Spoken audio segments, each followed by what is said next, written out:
ग्राम सभा नदवल में एक दंगल का कार्यक्रम था। पार्टी के प्रदेश उपाध्यक्ष श्री भागु सिंह जी के नेतृत्व में कार्यक्रम था। परंपरागत तरीके से आज़ादी के बाद से लगातार इस गांव में दंगल होता रहा।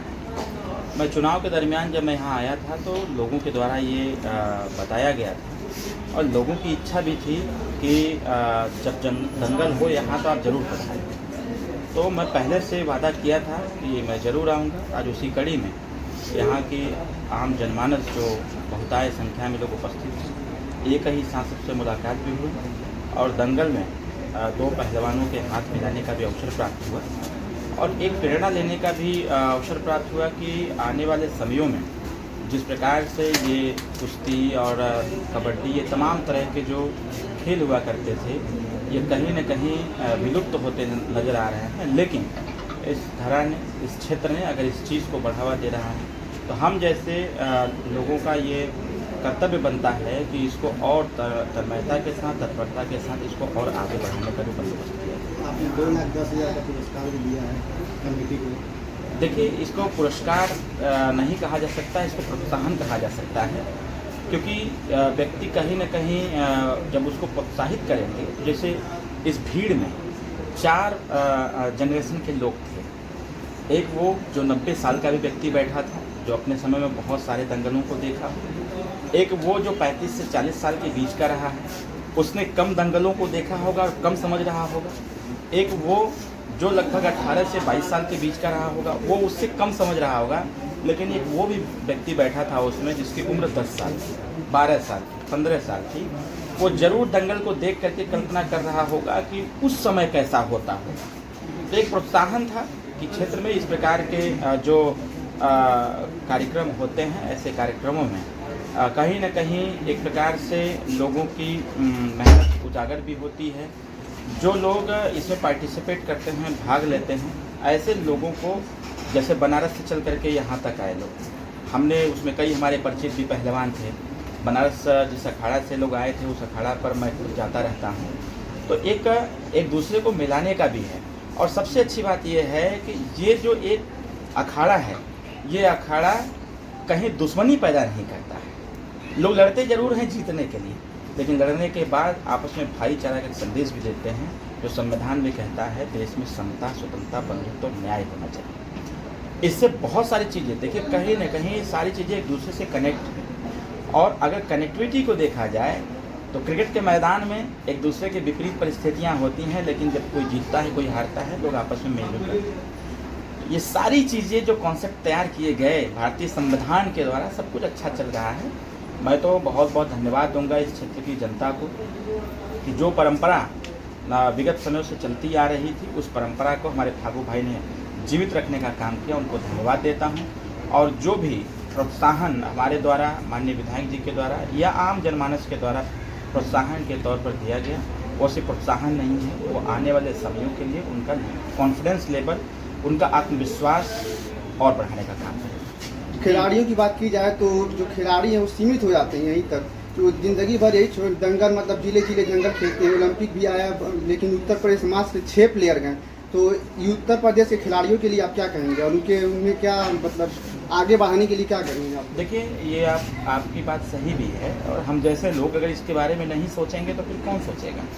और मैं तो निरंतर प्रयास करता रहता हूँ, जहाँ से भी सूचनाएं प्राप्त होती हैं, हम लोग प्रोत्साहन के लिए भी उनको बाकायदे प्रोत्साहित भी करते रहते हैं। और इस पे सरकार का भी ध्यान होना चाहिए, क्योंकि ऑलरेडी सरकार के 69 विभाग में एक खेल विभाग भी है, तो उस पर सरकार को ध्यान देना चाहिए। और ऐसे जो बच्चे जो ग्रामीण क्षेत्रों में मेहनत करके जो अपनी प्रतिभा को ऐसे स्थानों पर उजागर करने का काम करते हैं, ऐसे लोगों का सिलेक्शन भी होना चाहिए।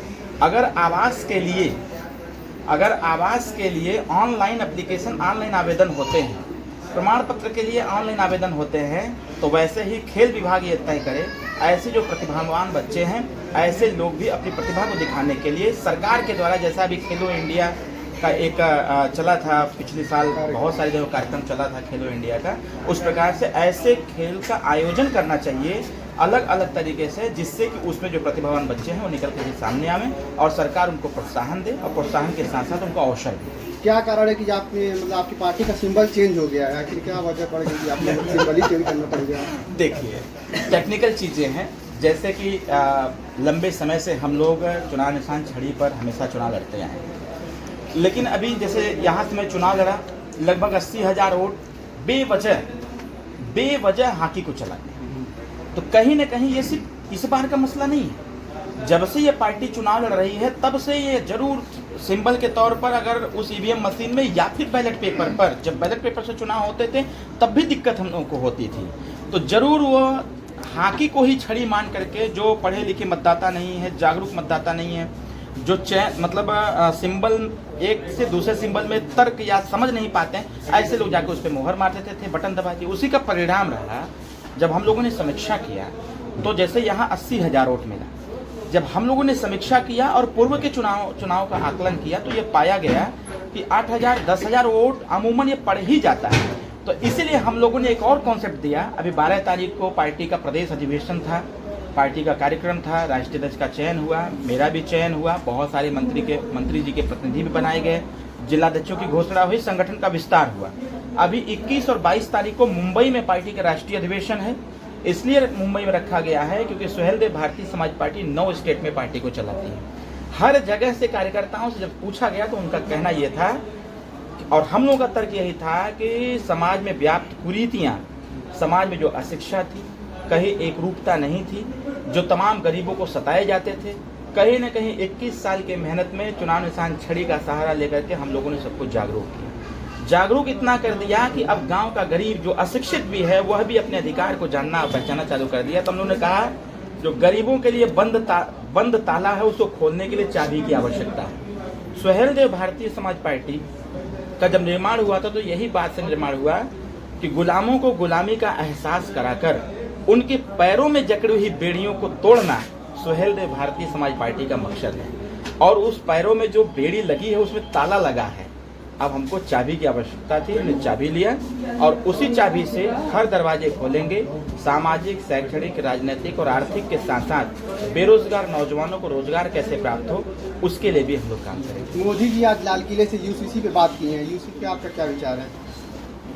देखिए, माननीय मोदी जी ने अभी, क्योंकि आज स्वतंत्रता दिवस का समय है और माननीय प्रधानमंत्री जी के एक ही घोषणा नहीं, बहुत सारी बातें उन्होंने कहा।